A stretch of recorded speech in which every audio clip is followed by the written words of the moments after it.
Hi, welcome back to Earth Garden Flower Shop. Thank you so much for joining us. We are on week 2 of our grief and loss series. You guys know that in this time of 11 weeks, we will be doing our grief and loss program because we want to support and help and provide practical tips and comfort to those who have lost a loved one and are grieving. Today we have Faye with us, and she is the founder of Your Calling is Calling. So I'm excited for her to speak to you guys this evening. I hope you guys love it. Again, as usual, don't forget to put all of your comments in the description box or in that link. Go ahead and text us in that link, and you can give your feedback also in there. We would love to know what you guys think of this program and how it's affecting and impacting you guys. So I'm going to go ahead and give it over to Faye. Hi. So my name is Faye. Thank you so much for the introduction. And I'm going to go ahead and share my slide with you guys so you guys can see what I'm going to be talking about today. Just give me one moment.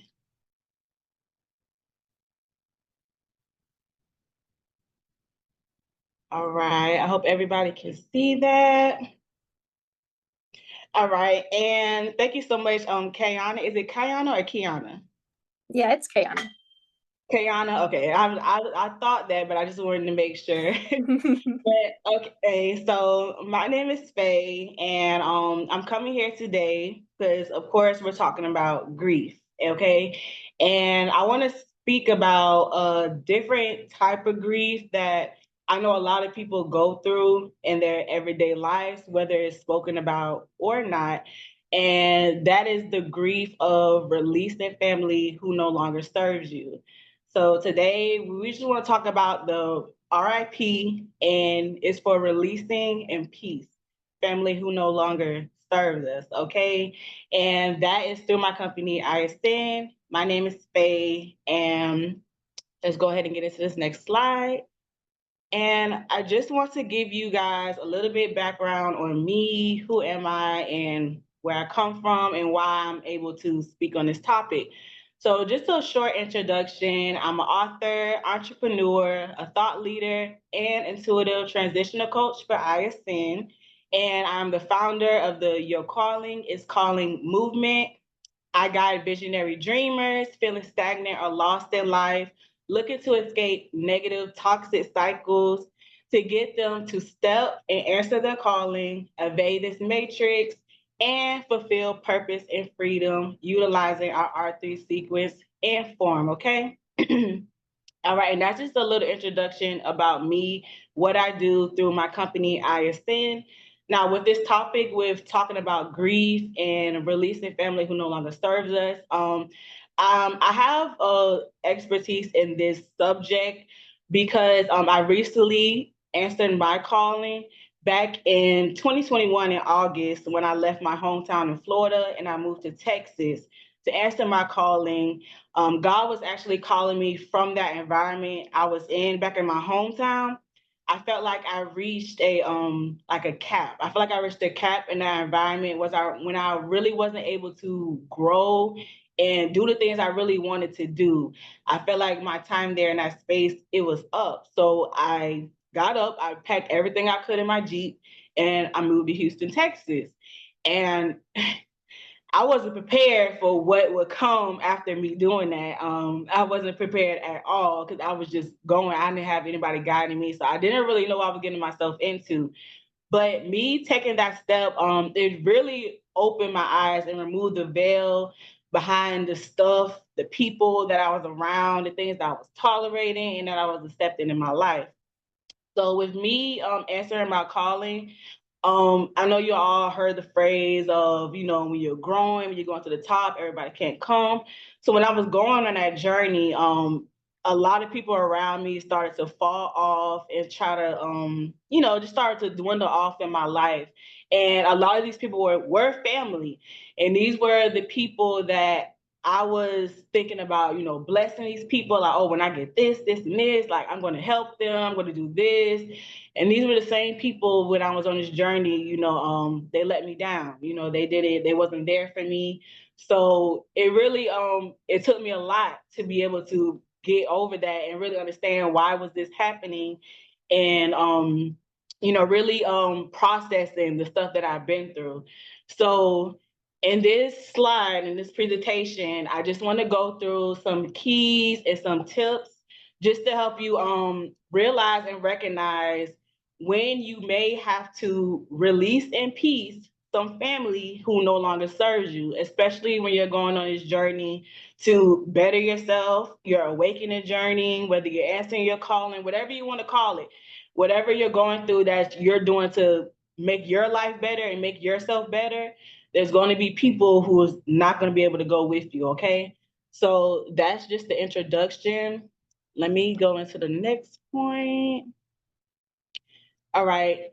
And this is the question that I just want you guys just to think about and ask yourself. So, have you ever lost somebody who's still here? Now, I know this series on grief, we've talked a lot about losing somebody who's no longer here.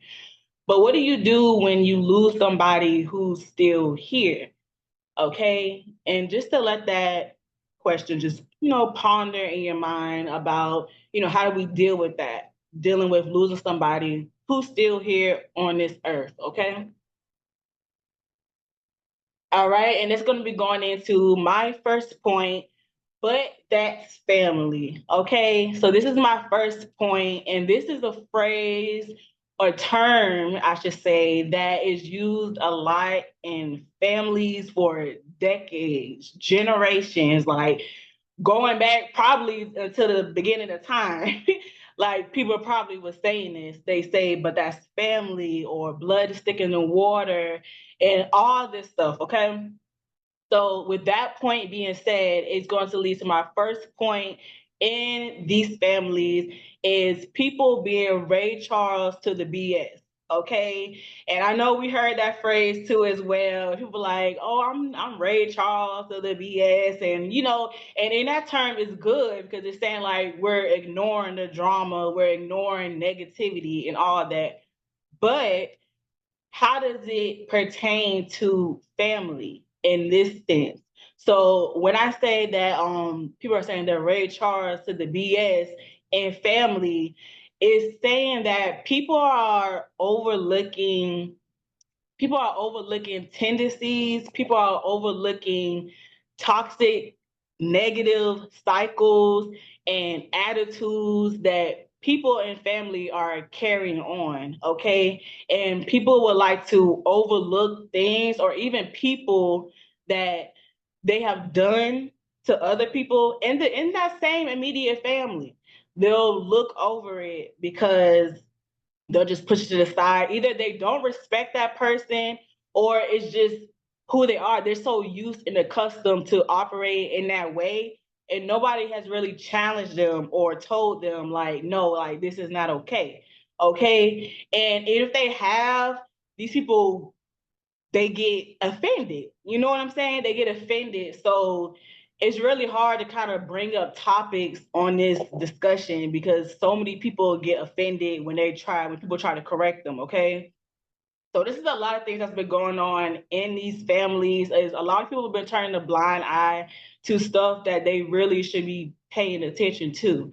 If you understand what I'm saying, there's a lot of stuff that's been going on in family. I'm not gonna get into every single one because I'll probably get like kind of off track. But it's a lot of stuff that goes on in family that people they turn a blind eye to. So that's another thing that is running rampant in families, that people turn a blind eye to stuff that is either making people, unhappy, making them uncomfortable. They're not experiencing peace. They're not really feeling loved. Okay. And this is leading to my next point, which is obligations and loyalty. Okay. So with family, we feel obligated, okay? We feel obligated to these people, and we feel like these people have to have our loyalty because these are the people that we come from, okay? And with obligations, people automatically feel obligated when you're family, they feel obligated to you. They feel obligated to your space. They feel obligated to things you may have. They feel obligated to anything that is connected to you because they are connected to you. Okay. So with that being said, they feel like you owe them some type of loyalty. They feel like you have to be loyal to them and that they have to be in your life because they are family. So this is another thing that's been running rampant in families for generations. And that goes back to the term blood is thicker than water. We heard that term a lot, and a lot of people have used it, but yes, that's true. But when they say these things, they're not living up to those expectations. You know what I'm saying? So they're saying, "Oh, blood is thicker than water," or we family and all this, that, and the third. But they're not acting like family. They love to use the term when it benefits them, but they're not acting like family. You know what I'm saying? They're just acting like, oh, we're related by blood. That's it. Like that's the only thing. But family is it's another definition. It just don't just mean that, oh, we have the same blood running through our veins. That makes us family. No. Some of these people we just have the same blood, and that's really the only thing that's keeping us connected. Okay, so these people, they feel like you have those obligations. They have these obligations to you. They feel like you owe them this loyalty. And that's going into my next point with soul ties. So with family, we are connected to them. Like I said, we've known these people all our lives. Okay, and we have that deep spiritual connection to these people. So when we experience these things where something might rub us the wrong way, or we peep something, we notice something, we kind of put it to the side because it's like, okay, this is my family, this is my sister, this is my mom, this is my granddad, this is my cousin, this is my, it's like all these people. It's like we kind of push it to the side because it's going back to that point of loyalty. Okay, and we're so connected to these people that we don't really see like, oh, we just have to work through it or we just have to accept it because that's our family. You know what I'm saying? And family goes through things, you know what I'm saying? But family can go through things, but you shouldn't have to keep continuing to go through it for generations and generations and have these stuff passed down generations to generations because the kids done seen it, grown it up, then now they're accustomed to it. Like it's a chain domino effect, okay? Because none of us was like that when we was little. Like we all grew up accustomed to it, seeing it happen, and that's how they come up and they bring it into their families because that's what they're accustomed to. So it's a domino, it's a chain effect that is happening in families, and it's going to keep happening as long as somebody doesn't put a stop to it and realize like this is not okay, this is not healthy, and should not be what family is about.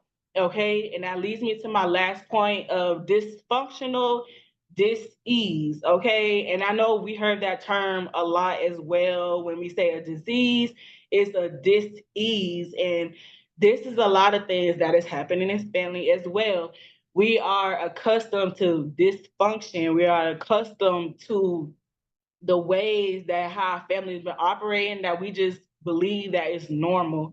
And we're so accustomed to it that it just becomes a part of our everyday life. It becomes a part of our everyday juncture. You know what I'm saying? Like when we we have like family gatherings or stuff like that, like it's always a fight. It's always something going on. Or you gotta say, oh, watch out for this person because this person is gonna be doing this, doing that. It's like y'all already prepared. The people are already prepared for what's gonna happen. They already know like what type of time these people be on.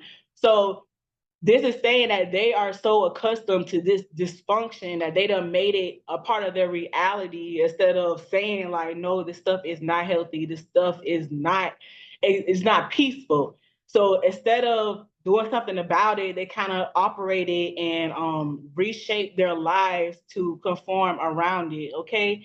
And that's not something we want to do. So that's just the intro of things that we experience in families um that people say about family. And I'm the next part I'm going to get into is the reason why we should have to let those people go, the people that fit into these categories, the people that's kind of like just overlooking things or think they don't have to grow or they feel comfortable staying where they're at.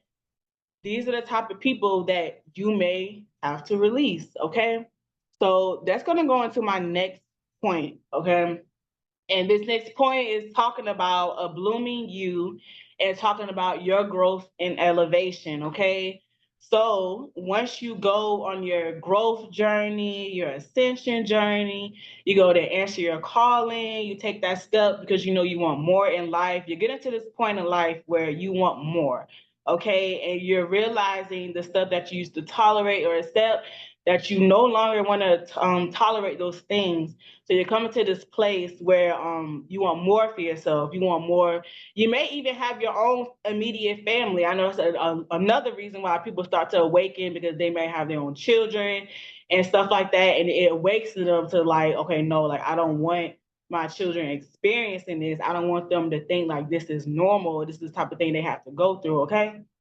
So this leads to my first point, and this is being the chosen one or the black sheep of the family. And we all heard of the term black sheep. Now, whether you kind of decipher like, okay, like, am I chosen one? Like, am I the black sheep of family?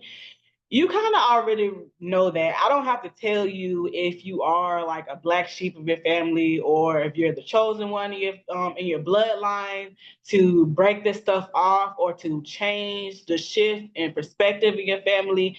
I really don't have to tell you that because there's already something inside of you that you know that is just something different about you. You always realize that even like growing up, you just realize you sense that like you fit in with your family, but you didn't really fit in. Like it was just something about you, and even people around you, they saw it too, whether they spoke on it or they didn't. They noticed it too. And also, it was something different about you, whether you went against the odds, you didn't really fit into the crowds, you didn't really try to go with the flow or try to go with like what other people was doing. You stood out whether you wanted to or not. Like even when you didn't fit in, you stood out. So it was like no matter what you did, even though you wasn't with the crowds or you wasn't just always trying to be, in the forefront, like people still noticed you. People still saw you there. So with growing and elevation, there is always at least one person in a family, in a generation, a bloodline that is chosen to break off these generational curses, to break off these cycles in these families that's been going on for generations. Okay. So that goes right into my next point, as you guys can see, is breaking the cycle. Okay, so this chosen one and the black sheep of the family, you are put there to break a cycle. Okay, is whether it's multiple cycles you don't know about, cycles you are aware of, is cycles that you are meant to break. Okay, and that's why God is calling you to step up and step out of line of the normal routine that's been going on, so you can stop that chain reaction. It's like a match. Like if you just light a match, and if everybody's standing in line, everybody's just accepting, the flame's going to keep going. It's going to keep lighting, and it's going to continue for generations. But if that one person choose to step out of line, and that's called going against the odds, defying the odds, or the rebellious one. They want to say like that person who chooses to step out of line, they are breaking that cycle. They are stopping that chain reaction from happening and saying, no, this is where it stops at. It's not going past this point. It's not running into my children. It's not running into anybody after me. Like this is something that needs to be taken care of. Okay. So, with the chosen one and the black sheep, this is what you are called to do. You are called to break cycles in families, even ones that are seen and some that aren't seen. Okay. So, with this journey, you really have to be really, spiritual and discerning of like the times of the stuff that's been going on in your family. You'll start to realize that when you get older, like the stuff that's been going on in your family, like the cycles, like tendencies that people have. You even might even find yourself like, oh, like I'm doing the same thing like my mama or my daddy did. You might see yourself like your story trying to repeat their story. You know what I'm saying? Like I noticed at a point in my time too, where I was like, my story was kind of reflecting someone else's story, but I didn't want my story to end up like their ending, where it's not their ending, but they're still like their story that they're in right now. I didn't want my story to end up turning into that. So I was like, oh no, like something has to change. Cause I was like, the way my story is going, like I don't want it to go that same direction. Like I want it to go another direction, okay? So going into my next point, with you blooming and you growing and elevating, this is going to have to lead to you setting boundaries and making demands, okay? And if you haven't been taking notes already, or if you're screenshotting or whatever, take some notes on these, because it's going to be some instructions. It's going to be instructions in here that you're going to have to take home from yourself and really use it and utilize in your life. Because if you don't do these things, then these people are going to continue to do whatever they want to do in your life, okay? So when you're on this growth and elevation journey, once you realize the stuff that's going on in your family, okay, and you might have already taken a step to maybe like separate yourself from them, or you may still be around them, but you're choosing to grow, okay. We're getting into this next point where you have to set boundaries, okay, and it's a two-part to this. You have to set boundaries, but you also have to make a demand on that boundary, okay? So it's not just so much of setting boundaries, because anybody can set a boundary and be like, okay, no, don't cross this line, okay? And then that's all you say, but they're like, okay, so what's gonna happen if I cross this line? And like, you're not saying like what's gonna happen if you cross this line. So when you set a boundary, it's really important to make a demand on that boundary, because if you don't make a demand, these people are going to test you. These people are going to try you and try to cross those boundaries to see how really serious are you about this boundary and this change that you claim you're trying to do. Okay, because at first they're not going to take you serious. They're just going to be like, okay, like this is what she said. And these are the family members who, the toxic ones. Like anyone who's like a good family member who's worthy, who understands, they're gonna respect like your boundaries. They're not gonna be all, oh, let me test this boundary. Let me see if she's really about it. Like they're not gonna be doing all that. They're gonna be like, okay, they're gonna understand. But you're gonna have the family members, they're gonna be like, oh, who does she think she is? Like, who does she think she is? And it's really, especially, definitely the older, more seasoned family members. They would definitely be the one to do these things, okay? But you have to set those boundaries for these family members when you're choosing to grow and elevate. And this boundary can be whatever it is, fixated on your life and whatever boundary that you may need.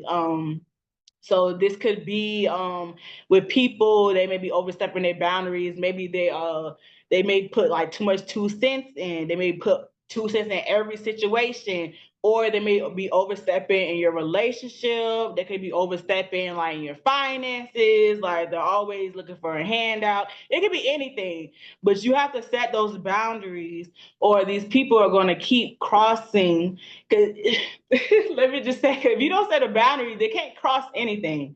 If you don't set a boundary, it's nothing to cross, because you never respected yourself in the first place to set a boundary.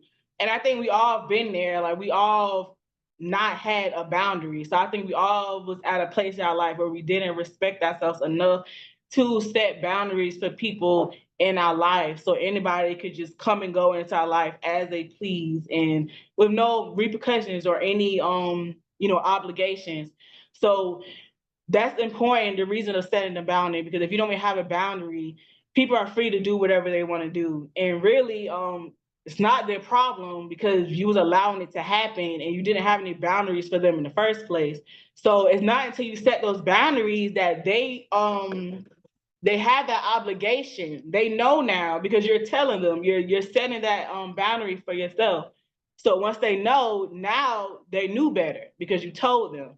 Okay, so once you set that boundary, you have to make a demand on that boundary. And this is basically saying that if you don't follow these boundaries, if you don't set to these boundaries, that there will be repercussions, there will be consequences for your actions if you don't want to fall in line. And this goes for anybody. If they don't want to fall in line, they can leave. If you don't want to fall in line with anybody, boundaries, obligations, you can leave too. But that person who is making the obligation and the demands and setting the boundaries, they are not obligated to keep you in their life because you're choosing not to follow those obligations. Because you're choosing no, I don't want to do that. I'd rather just stay how I am. And you're choosing to, be complacent. I don't want to grow. This person is growing because at this point, y'all was like right here with each other. But as you're growing, you're going up. These people are choosing to stay down here. So it's only so far you can go until like you're leaving these people in the dust, and you can't keep dragging them along with you, because if you're dragging these people along with you, they're going to be pulling you back because they're not going forward with you. So it's going to seem like it's resistance. It's going to be resistance because you're trying to drag them along with you, but they're not trying to go where you're trying to go. Like they're comfortable and complacent where they're at. Okay, so I'm gonna stop right there because I can really get into these topics, but I have a certain time limit. I'm gonna stay inside that. Okay, but that's really important is setting boundaries and making demands on those boundaries. Don't just set the boundary and they cross the boundary and you just be like, okay, it's all right, and they be like, oh, I'm sorry, okay. You just keep letting them back in, and they don't have no repercussions for crossing those lines. Like, no, it has to be some type of repercussion so they know that you mean business. Okay. So we're gonna get into this next point, and this is the importance of releasing. Okay, and this is very, very, very important. So definitely take notes on this. Anything that stands out to you, take notes. Okay. The importance of releasing. Okay, and like I said before, when you're going up, everybody cannot go with you. Okay, and y'all heard the term about it's lonely at the top, or it's like when you get on the elevator, people gotta get off on certain levels. Like they might have to get off on level 5. Like you trying to go all the way to level 100, you gotta let some people off on each level. Like everybody can't go with you past a certain point. Okay, and this is the importance of releasing these people. And I know I say the importance of releasing like family members, but this really can go to like any aspect of your life, any people, person, place, or thing. Okay, this is just the topic we're talking about right now is the grief, the importance of releasing family who no longer serves you. But this really can be applied to any aspect of your life. So really just be open and realize like any other part of your life that this could apply to. Okay, and not just, be kind of just one way, but kind of just be open to hear and think about every aspect of your life this can be, pertain to. Okay, so everyone can go with you, all right? And the next point I want to go into is about releasing. So this is talking about releasing physically and spiritually. Okay, and this is two important things because people we're used to seeing the physical release, but people don't really release spiritually. Okay, and with the physical release, this is something that we're used to seeing. This can be cutting people off, blocking people, unfriending, changing your number, moving to another state. Like any of these things could be releasing physically. Okay, that's anything doing with like you you removing yourself from that situation. Okay, so that's the removing physically. I don't really have to get too much into that because y'all, most of us know how to do that. It does get difficult with family, but we all mostly know what that means to release physically, and that's just doing the what we can see is when we actually physically remove ourselves from people, and people can see that. Okay, now it's the spiritual release where it gets where people are falling short. Okay, and I've seen this a lot on social media with people talking about people who hurt them and stuff like that, and they're saying that people talk about forgiving, and they're always saying they would say, oh, people who like of religion or who believe in God or Christians or whoever, they're always so forgiving. They're always talking about forgiving people and doing this, that, and the third. They're like, some people just don't deserve to be forgiven. That's like that's what they believe. Like some things are just unforgiven. Some things cannot be forgiven. And trust me, like there's definitely some things like where people cannot come back from. But the importance of really receiving this is not you releasing spiritually and forgiving is for them, but it's for you. It's not you forgiving them. It's not saying I'm okay with what you did, like you could come on back in my life. It's not saying that. You forgiving and releasing spiritually, that's releasing spiritually is you forgiving and healing and moving on, and that has to deal with the soul tie, because you just releasing physically is not going to remove that soul tie of your connection to that family member, because you don't know these people all your life, and you spend all this time with them. Like you can't just imagine a life without them, like just like that. Like it's a tie there. Like you gotta work through that. So you have to release spiritual, and that's the first thing you really have to do is forgive. And like I said, let me say this again because it's not for them. It is not for them. It's not saying what they did was okay. The importance of forgiving and releasing spiritually is saying that I'm giving myself permission to move on and heal from this. Because if you don't, you're going to be sitting here waiting for something that may never come. You could be sitting here waiting for these people to apologize, to realize their wrongs, to realize what they're doing is not right. And it's nobody that can say that they're going to do these things. And if you put all your eggs in that one basket, you're going to be putting your life in their hands, that whenever they decide to do that, that's when you can move on. And that you're putting too much power in somebody else's hands, because you don't want to be in a place where like every time you talk about a situation or you hear stuff about them or anything, like it triggers you. Like you get upset, you get bitter, you get angry, like you start feeling all these different type of stuff. Like you shouldn't be feeling all those things. Like you're gonna feel that at first, but it shouldn't be months done passed by, years done passed by. Like I wouldn't even say months, because months is really still too early too. I want to say years. Like it done been some years, okay? And you're still bothered by what happened. Like you're still holding on. You still have resentment towards that person. What happened? Like that's not doing them. Like they really don't care. they're really happy that you're still feeling some type of way, because they have your energy on that, and they see, oh yeah, this person's still mad. Like they see that you still care. You being mad and doing all that is showing that you still care. Okay, so when you take your energy back and you decide, I'm going to heal for myself, I'm going to forgive this person for myself, not because what they did was okay, because I know that in order for me to move forward and to really heal and not carry that bitterness in me, I have to forgive them for myself, not for them, but for me.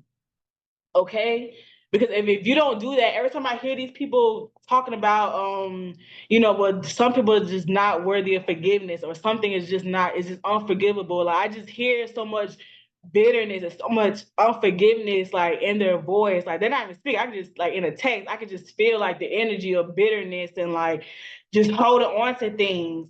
And these things is like a spiritual dis-ease, like back to that dis-ease. Like this is gonna cause dis-ease in these people, and those dis-eases can cause the sickness in the body, all these type of stuff.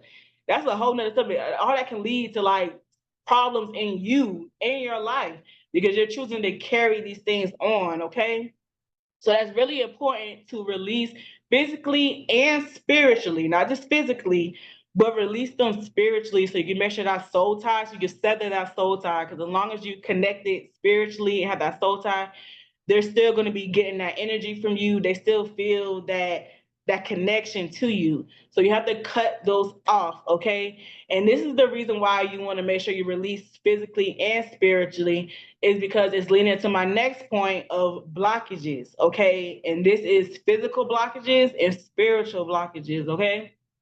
Now, for the physical blockages, this goes into it really depends if you're still around these family members or if you're not. But they still can block you physically. But if you're still like in the lion's den, if you're still like living with this person or still even in the same city or around the corner, same neighborhood, like if you're still in like arm's reach of these people, like they can just drive and they can have access to you, it's gonna make it real hard.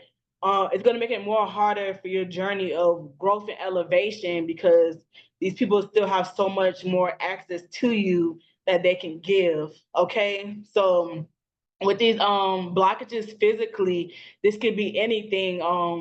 Especially if you're living in the same house, like this can be some things like I experienced like when I tried to like accomplish something, like when I first started like my cake business back when I was in my hometown, and this is before I made the move to answer my calling to move to Texas.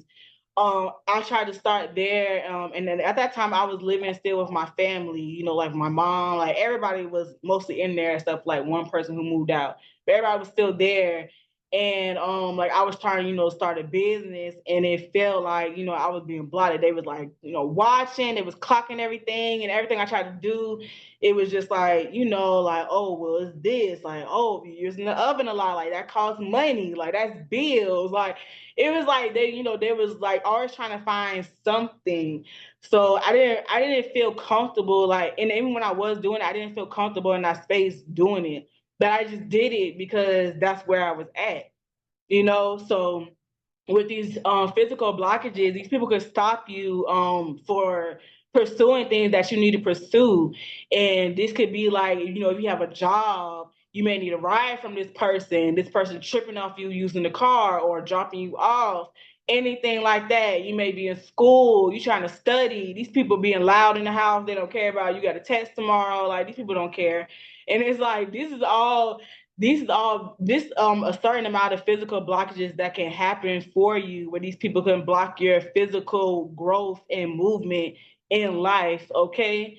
And if you don't release these things physically and spiritually, these people will block you physically, okay? And this can even be like not with just you trying to go do something, they can block things from coming into your life. Okay, and that ties in with spiritual blockages. I know we all have heard of like, God won't bless you if you have like, these people around you. And that's true. We are connected to people that God may already have told us to let go of, may have already shown us this person is not for us, but we choose to keep these people in our lives, or we choose to overlook it for whatever reason. Okay, and you choosing to do this is blocking you physically and spiritually. Now spiritually, that's one of the worst blockages because this is something that you really can't physically see. It's something that you really just have to know and kind of interpret and discern to realize what's going on in your life, that something is blocking me from moving forward, that something is stopping me from breaking past this threshold. Okay, and with those spiritual blockages, God can not send people in your life, people, places, and things in your life if these people are still connected to you. So you're choosing to put these people before you because they're family, you have this connection to them, or you just trying to be nice, or you don't want to do this, that, and the third. You're prolonging your success, you're prolonging your forward movement, because as long as these people is with you, they're going to continue to take you on this emotional roller coaster. And one minute is good, next time it's bad, and you're feeling all these things, and you're still on this roller coaster, and you haven't got off. So you're missing opportunities. You're missing big opportunities that could change your life, and you won't be able to see those opportunities, or those opportunities will not make it to you as long as you're still connected to these people. And that's the difference between walking this journey and walking it with God and really answering your calling and really wanting more. Because God doesn't give you stuff and allow a whole bunch of snakes and rats to be around you to reap the benefits of that. That's the difference between a God thing and, Satan and his tactics of when he promises people wealth and riches and stuff like that. Because we see all these famous people, they got the wealth, they got the riches, they got that, but they still got to deal with all these snakes in the grass. They got to deal with all these people around them that's not really for them. And that's the difference between God and Satan. Is Satan would allow all these people around you, will have you second guessing yourself. Like, you'll have the wealth and the riches, but you won't be happy. You won't be at peace. You'll still have to wonder if this person is really for you or not. But the difference between God, if God not going for none of that. He say, if these people are still around you, like, you're not going to get what I have for you, because these people is not going to be leeching off you and trying to reap off benefits that I have for you. It's not for them. It's for you. And it could have been for them if they actually wanted to grow and actually wanted to be something. But these people chose to stay where they was at, and they chose to stay complacent. Okay. And you don't have no power over nobody to make them do anything. Okay. So you have to choose for yourself. You have to choose you, to choose yourself and say that no, like, something has to change. Like, you have to choose yourself, because all your life you've been people pleasing and choosing other people anyway, and people have been okay with that. But once you start choosing yourself and doing what's best for you, that's when people they're gonna have a problem with that. At least the people who is not for you, and they're gonna weed their own self out. They're gonna clock their own self out while you're walking this journey. And this is gonna be going in right into my next point. So this is the exercise that I want you to do. It was other instructions I gave you guys as well, to in order for, seeing these family that you need to release, and how to release, and the different type of blockages, okay, and stuff like that. But this is getting into the spiritual funeral, okay? And this is the RIP, releasing in peace. Okay, and this is something that I did during my journey, and this was to help me to heal, forgive, and move on from the family members that hurt me, that betrayed me, that disappointed me. And it helped me be able to really feel the hurt, feel the pain, and feel how it would be to experience a life without them in it. Okay. And with this first point is where I got this from. So his name is Dr. Miles Monroe. He was a preacher. He's no longer here with us, but you can find a lot of his videos on YouTube. And I can't remember the exact video I was watching, but this point always stood out to me and always stood with me ever since I watched that video. And you might be able to find it if you look at his name and you kind of put in like keywords or something. You probably will be able to find the video. But it's by Dr. Miles Monroe, and he was saying the spiritual funeral, the spiritual RIP. And this actually wasn't even for like this topic. He was saying to do this because of people, like, like how we don't belong to each other, but we belong to God. Like, if we're not promised anything else in this life, we're promised death. We're promised to pass away. Okay, so we have to be prepared for these things. And like, when these things happen in our life, when we lose somebody so close to us, um people really take it hard, and it's really hard to recover, because it's like it comes out of nowhere and it hits us like a train. Okay, and then the way he was saying is to be able to, so when it does happen, so it's still going to hurt, but so it just won't be so detrimental that like your whole life stops. Like, you just have to you just have to take a whole break. Like you stop doing business, you stop everything, and it's like because it's taking so much of a toll on you. Like you don't want to talk to anybody. It's just like, you know, he was doing this so we can be able to, when this stuff does happen, that we'll be able to process it better, and then so it really won't hit us like a ton of bricks where our whole life has to stop, because we know our loved ones wouldn't want us to stop our whole life and just, wallow in depression. Like they'll want us to step and live for us and to keep their name alive. So what he was saying to do is to really envision and see like whoever this may be for. So whatever family member that you may be needing to release spiritually from, you have to spiritually see this person in your mind that you're at their funeral. And I know this may sound kind of harsh because when I first heard it too, I'm like, oh man, it's kind of like, am I manifesting like a funeral? Am I manifesting the death? But it's not that. It's not you're manifesting anything, because we don't wish death on nobody. Okay, so it's when you're doing this, when you're envisioning yourself at their funeral, is you giving that spiritual RIP. Really, is you giving that spiritual RIP. You're releasing them from your life. So you have to literally see yourself at this person's funeral and even see them laying in the casket. That might be kind of far for a lot, but this is really like what I did, and I can't say it helped. It definitely helped. Because when I first did this, and I imagined myself at this person's funeral, I felt so much emotions. I felt so much, like my heart became so heavy, and I felt so much pain, and I felt so much sadness. I felt so much confusion, anger, because it's like I didn't know why this person was doing this to me. I was wondering like why was I not enough? Why was this person not choosing me? Why like am I not enough for all these questions was going through my head. And when you do this stuff, it's gonna be a lot of stuff that goes through your mind, okay? And when I first did this, I felt that pain of like them not being in my life, even with them still being here, and it hurt. Like it took me a couple of times. Every time I did, like I was crying. Every time I thought about it, like it brought tears to my eyes, and I was really like hurt just thinking about these people not being in my life.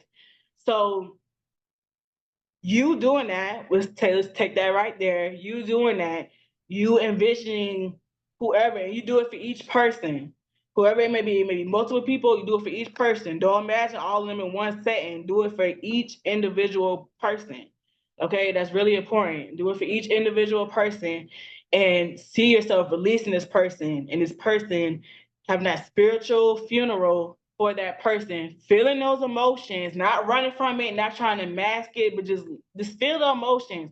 Let it take over you. Don't sit and wallow in it, but just accept like, hey, this is how I feel about that situation. This is how I feel about that person. Because you're gonna have to feel those emotions to really know this is how it's gonna feel like. Because this person, you got to accept the reality. This person is not gonna be in my life. Okay, there will probably be only a few, if that, who may be allowed to come back into your life, and that's only if they really choose, and they really choose to heal and grow. That is slim to none. That is slim to none. I can't speak for everybody. Everybody's journey is different. You really got to apply it to your own journey and have that discernment, and really don't think like emotionally from like where you came from or where these people came from. You got to really think and see people for their heart, and really see the intention of people of why they want to come back into your life. Okay, because people want to come back for the wrong reason. So you have to really be spiritually discerning and use your intuition to know who should you let back into your life or not. Okay.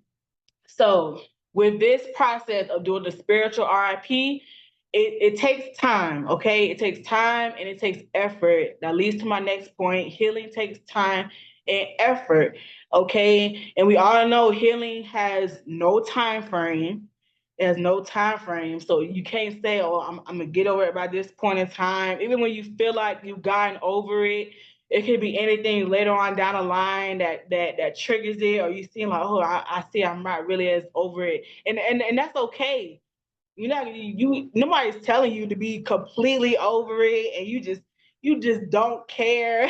Like, and maybe down the line in the future you may get like that, but like in the beginning it's not gonna be like that. You're gonna think like, okay, yeah, I moved on. You feel like you did, but there may come a time, where the feelings come over you again, and you may have to cry, or you may feel like, dang, like it's still kind of messed up what happened, and that's okay. So with this spiritual RIP, it takes time and effort.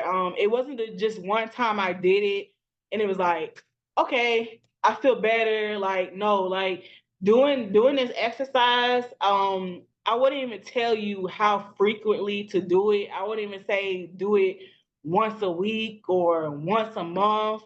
I would just say do it whenever you feel led to do it. Do it whenever your spirit leads you to, whatever you feel like you just need that reset to sever those soul ties, to sever those spiritual connections, because doing this is gonna, just like I said, the spiritual funeral, spiritual RIP is gonna sever those spiritual ties, which goes back to my other point when I say you have to release those spiritual ties. So this will help with that as well.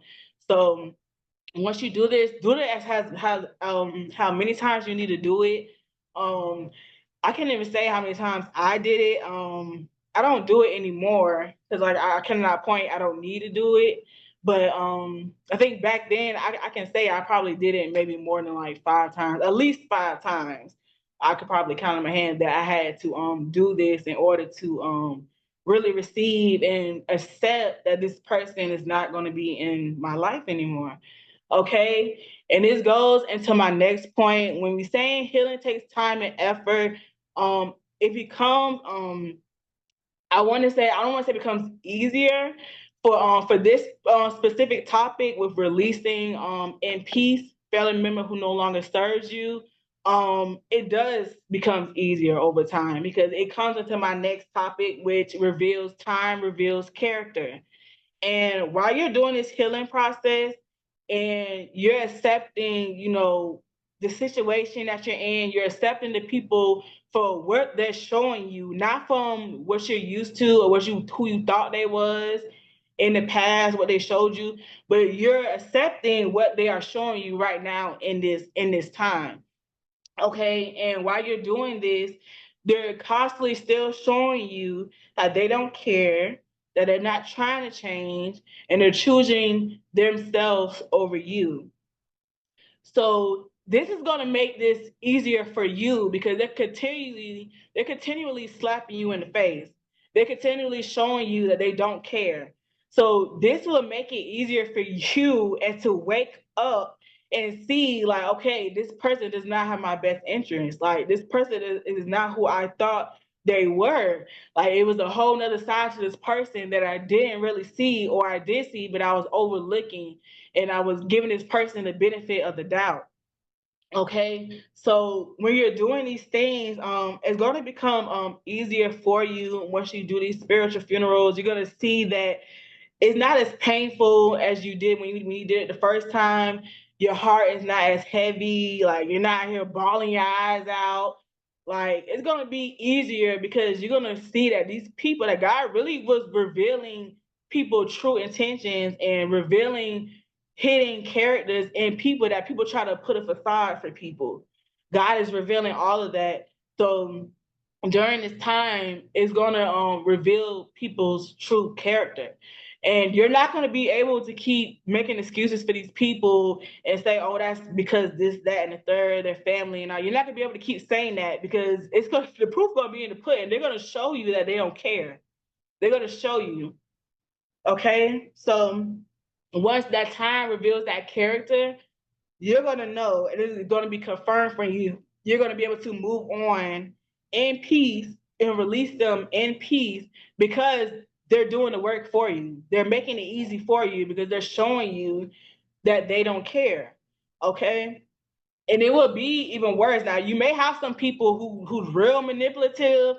They might try to just come in, act like they care, and then they go out, and those are those narcissistic, manipulative people who keep trying to read back in, read back out, and then no, then that's the time you have to realize the patterns, because you can't keep getting pulled in and pulled back out. You got to realize and see, like, okay, this person keeps doing this, but I keep finding myself back in the same cycle. That's when those are the type of cycles you have to escape from, and you have to remove yourself from. So those are the most manipulative people, that they'll have you think like, oh yeah, they're trying to do better, but they're really not. They're really just trying to keep that tied to you, okay? And this leads into our next point with you have to burn these bridges, okay? And that ties into releasing these people. But there's another time when you're walking this journey, your journey of growth, your journey of answering your calling, your journey of ascension, any journey where you're doing better for yourself. um you're gonna have that time, you realize the people that you have to separate yourself from. Then you're gonna have to go through that healing journey, trying to heal from these people who keep showing you that they don't care. You set the boundaries, you made the demands. They're showing you that they don't care about your boundaries. They don't care about the demands. They're not trying to grow. They're not trying to do better for themselves. Okay, so you tell yourself, okay, I have to release these people for me. I have to forgive what they did to me. I have to forgive it for myself, so I can be able to move forward, and I can be able to grow. And so I won't carry on these traumas and these bitterness and pass it on and project it on to other people. So once you go through that healing phase, some people, most people, they will come back, and not for good reasons. They will come back just to see if they still have access to you, or if they still have access to your life. And that goes back to those boundaries where they kind of tiptoe and try to see, like, oh, if I can cross this line, or if I can do this and do that. They'll come back to see if they still have that access to you in their life. So you'll really have to have discernment in this time, because like I said, some families, some very few, they will have changed, or they want to do better. They may have a change of heart. So that's why you have to really have that discernment and use your intuition to really know who is for you, who is coming from a good place, and who has ill intentions for you. Because some people, they will come in because they see that you're moving on without them, that you're choosing to heal without them, that you didn't need their forgiveness, that you didn't need their apology, that you didn't need their explanation, that you didn't need none of that. As you took it in your hands, you took your life in your hands, and you chose to move on, grow, heal without any of that. And they're not gonna like that. They're not going to like that. So when they see these, people will try to come back, and they'll try to, after you already put the band-aid on the wound, you know what I'm saying? You patched yourself up, what I'm saying? You took care of yourself, put your ointment on and fixed yourself up. They want to come back, and they want to try to rip that band-aid off. They want to try to reopen up that wound that you put so much work and effort in to heal yourself, to stop the bleeding, to stop yourself from bleeding out and literally about to die. Like, nobody cared when you was bleeding out, and when you was lost, and when you was, was so hurt and in your pain. Like, nobody cared. Everybody was sitting there watching you bleed.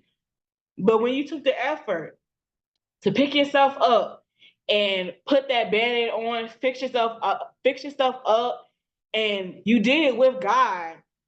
Don't forget that, because you can't do it without God. If you're just trying to heal and do all this on your own, it's going to be more difficult, because in God, you can find that peace. He can give you that peace, and he can really give you that healing that you need to move forward from that situation that hurts you so bad. Okay? So these people will come to try to come in, and they'll try to undo everything that you have done, or they'll try to test the limits of what they can do to see how serious you are, and if you're really standing on business. Okay? Because if you're not really standing on business, they gonna keep they're gonna keep over tracking those boundaries, and they're gonna keep going over crossing those bridges. So if you don't burn those bridges, burn the bridges so they won't be able to walk through, they're gonna keep walking on it. So the family members who you know, like this is it. You done gave these people time. Like you done gave them time. You done give them time and time again. And you gave them enough time. Like you're gonna come to a point where you know, like it's time to cut these people off. Like it's no more. Like no more would I be on this emotional roller coaster. Like it's nothing that's connected that can make me make excuses for these people anymore. Because a lot of time it could be like, oh, because they might be a grandmother to your kids, or it could be the kid's father, or so many other things, and you made excuses to why these people need to be here. But those excuses was you putting everybody before you. All of those excuses was pertaining to helping to other people. It wasn't helping yourself because you still was over there still feeling how you was feeling, but nobody cared. So when you take that time to put yourself first and you say, no, enough is enough, you have to make that decision. You have to completely burn that bridge where you have no access, no ties to these people. And this can also go. This is another topic. It ties in with it, but I'm not gonna get too much into that. But this could also go how people could come back into your life after you made those boundaries and set those demands. They can also come through other people, places, or things that's connected to you. So once they see that you standing on business and they can't come to you, they'll try to use another scapegoat. They'll try to use the back door. They'll try to come in through the window. They'll try to come in through the side door. Any way where they see there's an opening in your life for them to slither their way back in, like the snakes they are in that grass, they'll slither their way back in, and they'll use any opening that they can that is not secured. They would use that to get to you and to still keep that spiritual connection, that spiritual soul tie, to try to manipulate you and keep you in that emotional roller coaster. So if you don't sever that tie and make sure that door is shut as well, wherever they keep trying to come in, if you don't sever that, then they'll continue to use that as well to get access to you, and you'll still find yourself on that emotional roller coaster. So that's important as well, is that when you burn that bridge, you make sure all bridges is burnt, all back doors, side doors, all any type of way where the person can get in, but from anything that's connected to you. It could be a person that's connected to you, anything, a job that's connected to you. They may work at the same job, anything, like anything that's connected to you, they can find that way back to you to try to get to you. So you want to make sure that those bridges are burned, okay? And you close, and you make sure every door is closed, okay? It's just like on zombies or Call of Duty. Like if you board those windows up, you better make sure every window is boarded up, because if you have that one window that's open and you gonna turn around, you're gonna see zombies just coming out of nowhere. You're gonna be like, dang, well, how the heck they got in?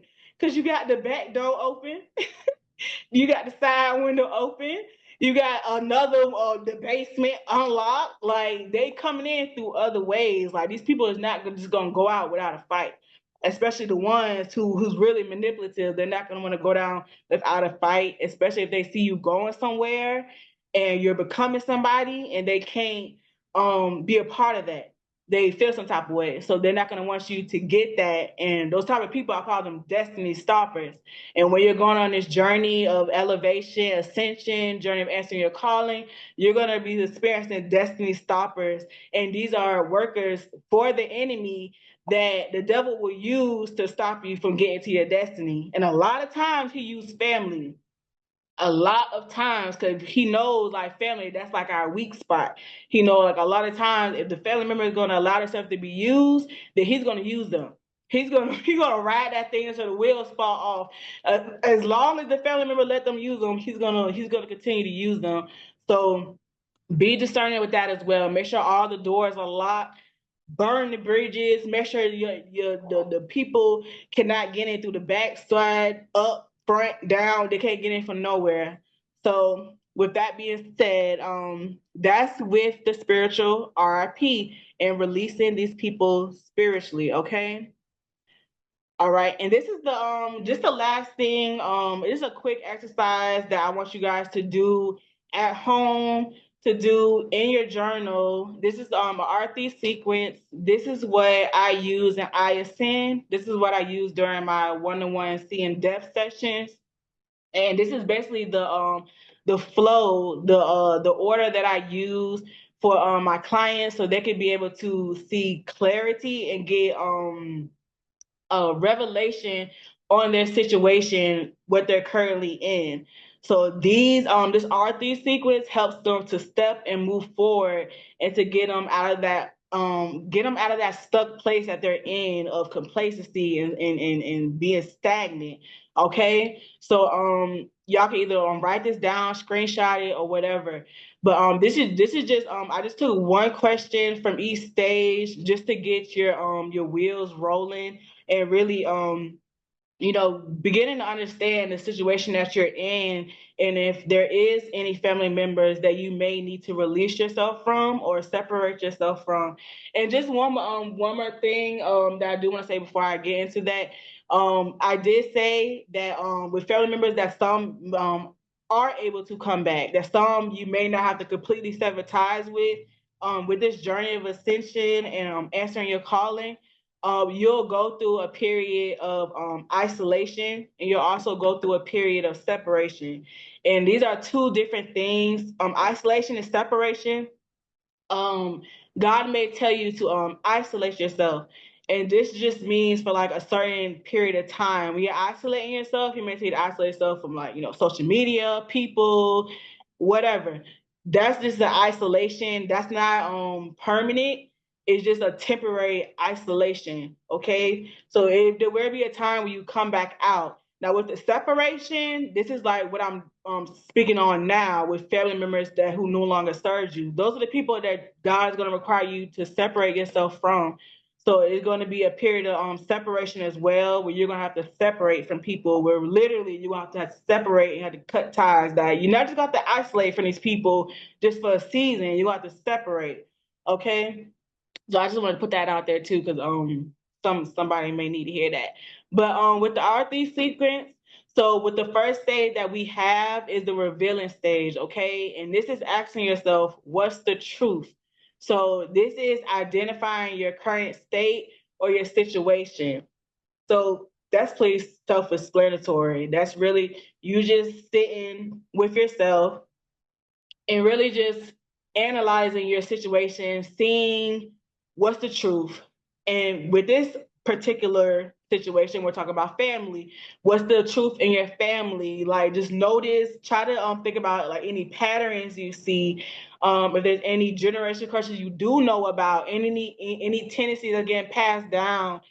Just start thinking, get your wheels rolling, and really see like the truth about your family, the family that you come from, the family that maybe you even created. Get your wheels rolling with that and identify what is the truth in that. The next stage is the reviewing stage, okay? And that is asking the why and what. Okay, so with this, you ask, why is this happening and or reoccurring in your life? So this does with so the stuff that's happening in your life, the reoccurring ones, those are those negative toxic cycles that I mentioned that you want to escape from. Okay, so you really want to discern, like, is this something that's happening, like it just started to happen, or it's happening because of like, something I did or something somebody else did, or is this just something that keeps happening, like it's a pattern, like you have to really put together, like, is it a pattern that keeps happening maybe every other month, or like is a pattern that happened, like something triggers something and then it happens. Like you really have to put this stuff together. Like, is it a trigger that's causing this stuff to happen? Like really think, is this reoccurring in your life? Why is this happening? Like what is causing this to happen? And the next question you want to ask yourself is, what is keeping you stagnant or complacent there? So that's pretty self-explanatory. Just Think to yourself, what is keeping you there? Why am I here? Is this benefiting me? Is this working against me? Is this keeping me? Is this moving me forward? Is this pulling me back? Is this keeping me in the same place? Ask yourself, like, what is keeping you there? Like, really ask yourself, what's keeping you there? And that's a part of the reviewing stage. And the last stage is the revamping stage. And this stage is all about call to action. This is to realign yourself to your next. So this is all about to getting you stepping and moving forward. That's all ISN is about, is to get people stepping and moving forward, to get them unstuck out of these negative toxic cycles that's keeping them in the same place. So this call to action, you need to ask yourself, what needs to be refined, redefined, or rejected in order to sustain my sanity, my sanctity, or safety? Okay, I'm gonna read that one more time. I know y'all have y'all got a screenshot it, but sometimes people need to hear it again to really get it in their spirit. So, what needs to be refined, redefined, or rejected in order to sustain my sanity, sanctity, or safety?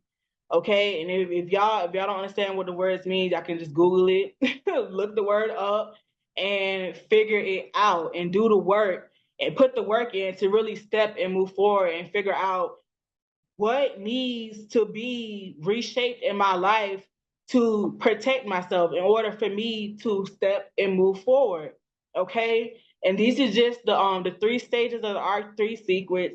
Once you go through these stages and you ask yourself these questions and you journal and you really kind of write and get your brain flowing, you'll start to receive clarity and revelation of your current situation right now and how you can step and move forward out of that situation so you will no longer be stuck in that same place. Okay. All right. And that's the end of my slide, y'all. I appreciate y'all having me here. If any of this resonate with you, like I said, I'm an author, entrepreneur, transitional coach for ISN, okay? And if you want to connect with ISN, you can in that link. We offer clarity Q&As where you can submit any questions you have to me about, it could be about this journey with a family, releasing family. That's not really all I'm educated on or I have wisdom on that I can help you with. I can really help you with this journey with you just growing and ascending and you answering your calling.